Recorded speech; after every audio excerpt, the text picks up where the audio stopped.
Ano ang papel ng wikang Filipino sa pagpapanatili ng ating kultura? Ang wikang Filipino ay mahalaga sa pagpapanatili ng ating kultura dahil pagpapasa ng kaalaman na ipapasa ang mga kwento, alamat, at tradisyon mula sa isang henerasyon patungo sa susunod.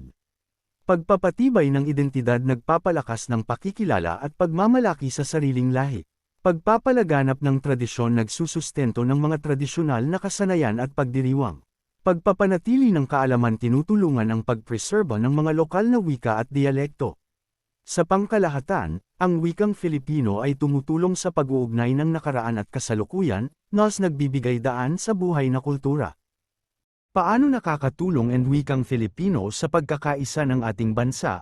Ang wikang Filipino ay tumutulong sa pagkakaisa ng bansa sa pamamagitan ng pagpapalakas ng pagkakaintindihan at koneksyon sa pagitan ng iba't ibang grupo at rehiyon, dahil ito ay nagsisilbing common ground para sa lahat ng Pilipino.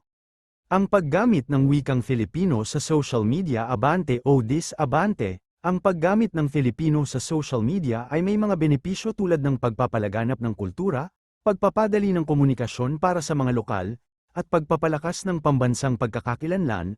Nakakatulong din ito sa pagbuo ng komunidad at pagpapalakas ng ugnayan sa pagitan ng mga Pilipino. Sa kabila nito, maaaring magkaroon ng mga limitasyon sa saklaw ng audience at hindi pagkakaintindihan dulot ng iba't ibang dialekto at teknikal na termino na mas madaling ipahayag sa Ingles. Ang paggamit ng Filipino sa social media ay maaaring mangailangan ng balanseng diskarte upang mapanatili ang lokal na koneksyon habang umaabot sa mas malawak na audience.